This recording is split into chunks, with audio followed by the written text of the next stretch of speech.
सुधा समाधान।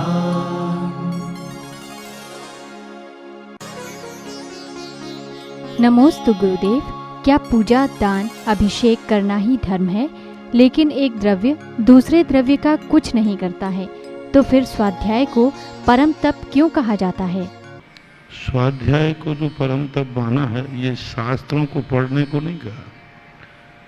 अपने आत्मा के अंदर अपने आत्मा का चिंतन करने का नाम स्वाध्याय है। ये शास्त्रों आदि को ना, ये तो औपचारिक स्वाध्याय है। इसलिए कर्मों की निद्रा के लिए अपने आप में आत्मा के स्थिर रहना ही वास्तविक स्वाध्याय है। निमित्त जो है कुछ नहीं करता, सो बात नहीं।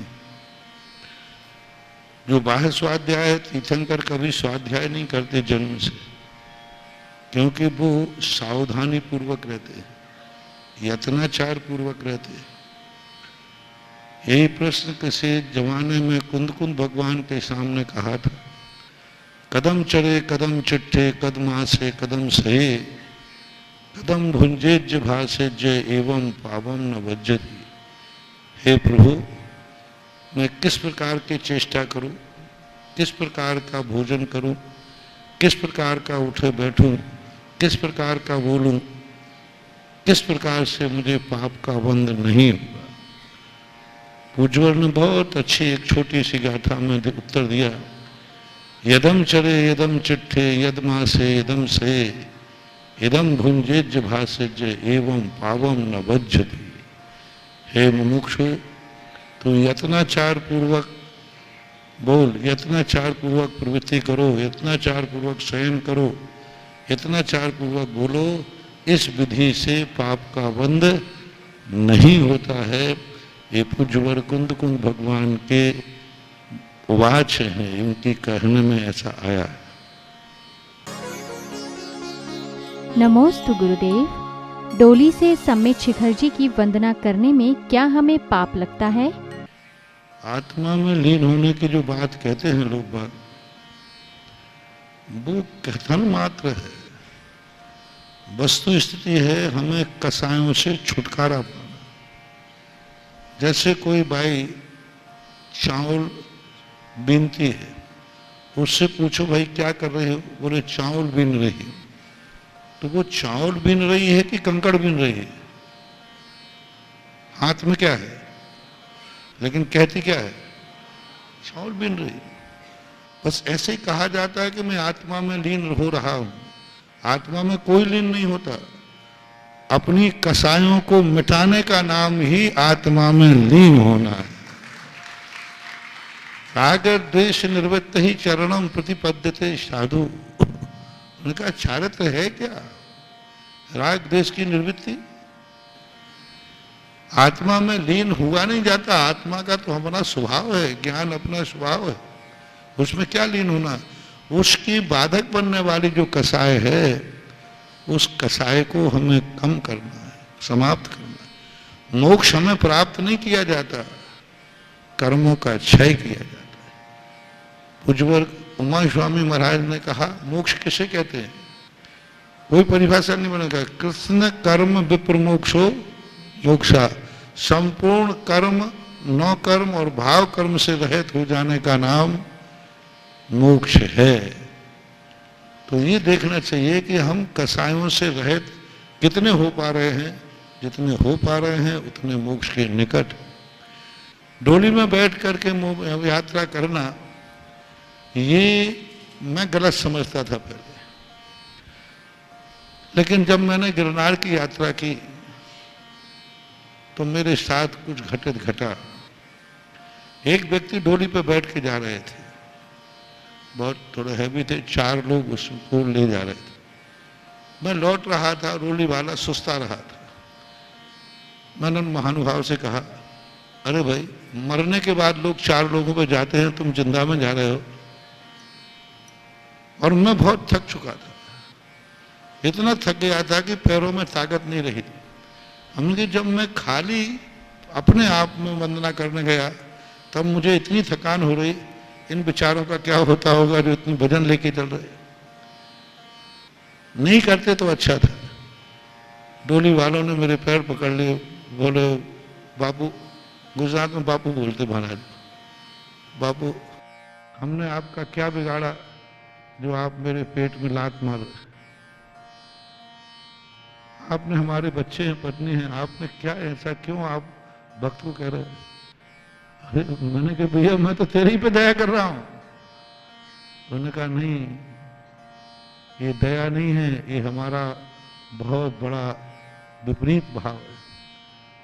आप तो ये कहिए कि कोई भी यात्री पैदल यात्रा करे ही नहीं, सब डोली से करे। ये बोलिए परोपकार है आपके, हमारे सब बाल बच्चे पर। और दूसरा प्रतीक मैंने देखा कि डोली वालों को यदि डोली भार लगती तो वे 100-100 मीटर तक, 100-100 सीढ़ियों तक आपका पीछा करते हैं। देखो सेठ जी डोली कर लो, बाद में पछताओगे, अभी कर लो बाद में पछताओगे, वहां मिलेगा नहीं। इसका अर्थ है कि तुम्हारी डोली करने से एक परिवार की आजीविका पलती है, और वे डोली में बैठने पर नाखुश नहीं होते, खुश होते। तब मुझे ऋषभदेव का याद आया कि ऋषभदेव ने बैलों से खेती करना सिखाया। अब बैल को कितना कष्ट होता है। ऋषभदेव तो कह रहे कष्ट नहीं होता, बैल से पूछो। यदि उसको किसान के घर में हल जोतने पर कष्ट होता तो बैल को खोलने के बाद वो लौट करके घर ही क्यों आता, भाग क्यों नहीं जाता? भागता क्यों नहीं है? क्योंकि बैल जानता है कि हमसे काम भी लेता है और हमारी जिंदगी की भी सुरक्षा करता है। ऋषभदेव ने घोड़े पर बैठना सिखाया, हाथियों पर बैठना सिखाया। मैंने कहा भगवान क्या कर रहे हो, हाथियों पर बैठना सिखा रहे हो? बोले हाँ, हाथी पर सवारी करना सीखो। एक कुलकर ने हाथियों पर, घोड़ों पर सवारी करना सिखाया। अरे मैंने कहा आप तो सम्यक दृष्टि जीव हो, इसको भजन क्यों? बोले नहीं, यही सवारी इसके जीवन की सुरक्षा है। यदि ये पशु काम में आते रहेंगे तो ये सुरक्षित रहेंगे, नहीं तो वही हाल होगा जो प्रातः काल कहा था, बकरे की अम्मा कब तक खैर मनाएगी। मैं तो कहता हूं कि हर व्यक्ति को सबसे ज्यादा हत्यारे हैं बूचड़ खानों के, सबसे ज्यादा हत्यारे हैं बैलों के, वो जो खेती ट्रैक्टरों से करते हैं। ट्रैक्टरों से खेती करना पशुओं की हत्या है। सारे बैल काम नहीं आ रहे, पहले बैल काम आते थे, अब बैल ट्रैक्टरों से खेती करने लगे, बैल कटने लगे। पूज्य गुरुदेव ने विदिशा के अंदर बैलगाड़ियां बंटवाई, बैलों को बचाओ, तरीका एक ही है। बैल काम में आएगा तो जिंदा रहेगा। तुमने कहा नहीं नहीं बैलों को कष्ट होता है ट्रैक्टर से, कष्ट नहीं होता, वो कटता है।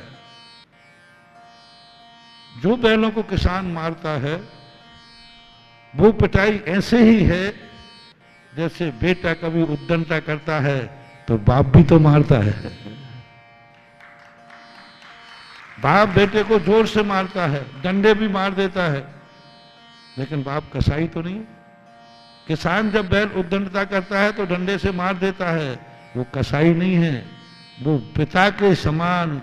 बैलों को जो किसान मारता है वो पिता के समान, जैसे बेटे को पिता मारता है। राजा अपराधी को मारता है, न्यायाधीश अपराधी को दंडित करता है। न्यायाधीश कहते हैं दंड में इसको कोड़े लगाओ, राजा कहता है इसको बंदी बना दो, इसको फांसी पे चढ़ा दो। तो क्या राजा हत्यारा, न्यायाधीश हत्यारा है? राजा हत्यारा है? नहीं। इसी प्रकार उद्दंड बैल जब गड़बड़ करता है तो किसान उसको डंडे से मारता है, वो हत्यारा नहीं है, वो न्यायाधीश है, वो पिता का रूप है। प्यार भी कितना करता है किसान, प्यार भी कितना करता है। बैल को अपने हाथ से भोजन खिलाता है, उसको व्यवस्थित करता है, सुरक्षित करता है। और हाथी जो हैं, मैं तो कहता हूं कि हर महोत्सव में आप हाथियों को बुलाइए, हाथियों पर बैठिए, नहीं तो ये हाथी सब कट जाएंगे, क्योंकि जिंदा हाथी लाख का, मरा 1.25 लाख का। हाथियों को बुलाइए, नियम से बुलाइए, हाथी जिंदा रहेंगे। नहीं तो कोई हाथी को कौन जिंदा रहेगा, काम में आएगा नहीं तो कौन उसको खिलाएगा, सब मार डालेंगे। ऋषभदेव की ये दूरदृष्टि थी कि पशुओं का पालन करो, आप उनसे काम लो। तो पशुओं के से भार करने की बात नहीं थी, पशुओं की सुरक्षा का यही तरीका है, यही तरीका। लोग कहते हैं हाथी पे बहुत वजन पड़ता है, वो परेशान होता है। कोई परेशान नहीं होता। मैंने हाथी से भी पूछ लिया, हाथी वाले से भी पूछ लिया। मैंने एक बार एक रथ चल रहा था तो घाटी आगे तो मैं खड़ा था, मैंने कहा नहीं हाथी को कष्ट होगा, कुछ सवारी उतार लो। तो महावत क्या कहता, महाराज जी कुछ जरूरत नहीं उतारने की, आप तो 2-5 हजार रुपये मुझे दिलवा दो बस तक। मैंने कहा भाई तुम्हें क्यों दिलवाऊं, हाथी को बोले इसको कोई फर्क नहीं पड़ता। हाथी मंच का मौजी है, इसको प्यार चाहिए, इसको बादशाह दो, इसको ना घाटी का फर्क पड़ता है ना वजन का फर्क पड़ता है, मस्ती की चाल में चलता है। बस नाराज हो जाए तो खाली भी नहीं चले, और खुश हो जाए तो ये सब पशुओं के पालन ऋषभदेव ने जो उपदेश दिया था उसको याद रखना चाहिए। आज बूचड़खाने बंद कराने का एक ही कारण है कि पालतू पशुओं का, और कुछ जैनी अहिंसक हो धार्मिक कार्य में हाथियों को बुलाना बंद कर दिया, खेतों में बैलों को जोतना बंद कर दिया, तो लोग सब खत्म हो रहे। घोड़े कटने लगे आजकल, हाथी कटने लगे आजकल। तो ये सोचना चाहिए ऋषभदेव से ज्यादा अपनी अकल नहीं लगाना चाहिए, क्योंकि ऋषभदेव अवध ज्ञानी थे। नमोस्तु गुरुदेव, शांति धारा के बाद अभिषेक क्यों नहीं करते हैं? धारा के संबंध में एक व्यवस्था है। कायदा से यदि आप लोग अभिषेक करने के बाद शांति से बैठ जाएं तो शांति धारा लास्ट में करना चाहिए। लेकिन आप लोग क्या करते हैं, अभिषेक करने के बाद सब डिस्टर्ब हो जाते, सब यहाँ हो जाते, शांति धारा करने के लिए कोई समय बचता। इसलिए पहले शांति धारा कर लेना चाहिए, बाद में सबको अभिषेक करना चाहिए। दोनों व्यवस्थाओं में कोई अंतर नहीं है। कई स्थानों पे हम शांति धारा पहले करा देते हैं, अभिषेक बाद में करते हैं। कई स्थानों पर शांति धारा लेट होती है। जैसे यहाँ हमने शुरू में शांति धारा करके मैं आ जाता था, बाद में आप अभिषेक करके मैं शौच से जल्दी आ जाता था। तो बार बार ऊपर जाओ नीचे आओ, तो हमने कभी शांति धारा करा दो, बाद में अभिषेक करते रहते। तो लोग आ नहीं पाते थे, बोले महाराज जी हम लोग अभिषेक पहले कर लें, आप तो शांति धारा बाद में कराएंगे। ठीक भैया बाद में करा लें। तो ये व्यवस्थाएं हैं, बस अनुशासन, कमेटी जो व्यवस्था बना दे उस अनुशासन को नहीं तोड़ना चाहिए।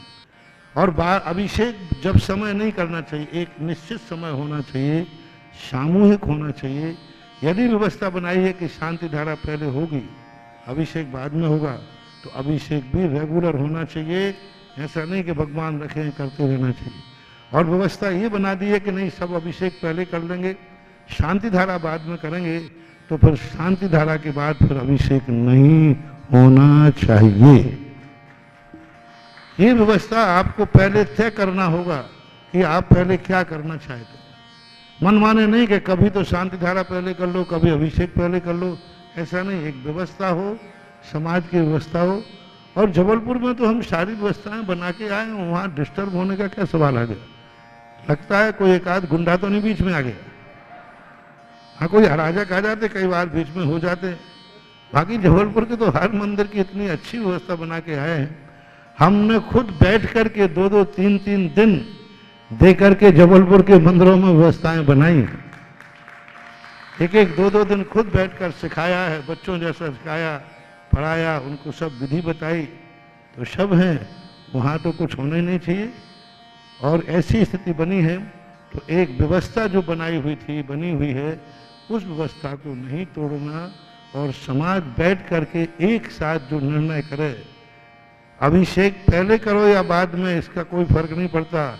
अनुशासन को जो तोड़ता है वो चाहे पहले करे चाहे बाद में करे, उसको कोई पुण्य नहीं लगना।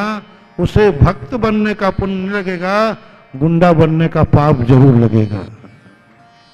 अनुशासन क्या बनाया है, व्यवस्था क्या बनाई, उस व्यवस्था के संबंध में कोई छिपुट नहीं। अरे जैनियों का सबसे बड़ा यही तो दुर्भाग्य है कि जैनियों के कोई अनुशासन नहीं है।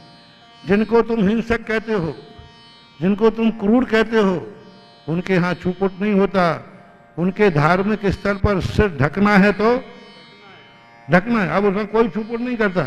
साहब नहीं ढका तो क्या होता है, कोई छुपुट नहीं करता। सिर ढकना है तो ढकना है। कोई ये नहीं बोल सिर क्यों ढकना, हमें नहीं ढकना। और तुम जैनियों के यहाँ कोई अनुशासन नहीं। अरे जो एक बार व्यवस्था बन गई, उस व्यवस्था पर हो, छिपुट मत करो। बस ऐसा होता है सो होता है, ऐसा करना चाहिए। शांति से करो। इनमें राग द्वेष में कुछ नहीं रखा है।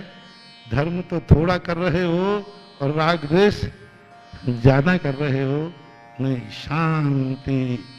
जब जैसी व्यवस्था हो उसी में शामिल हो जाओ। अभिषेक करके गंधोदक लेकर शांति से घर वापस आ जाओ। नमोस्तु गुरुदेव। मनुष्य को छोड़कर सभी पशु पक्षी जीव अपने अनुसार ही कर्म करते हैं, तो क्या वे अपना धर्म निभा रहे हैं? बत्तू साहब धम्मो जो है उपदेश विशेष रूप से मनुष्यों को लेकर के दिया जाता है। पूरी जिनवाणी में जितना कथन है वो मनुष्यों को लेकर के, मनुष्यों को मुख्य करके दिया जाता है। त्रियंचों में भाव भाषणा होती है और जो सम्यक दृष्टि त्रियंच हैं वे अपने त्रियंच का भी धर्म होता है, त्रियंच की भी प्रवृत्ति होती है। कई त्रियंच अपने धर्म पूर्वक चलते हैं। कई बैल ऐसे होते हैं कि जो स्वयं जाकर के गाड़ी में जुट जाते हैं।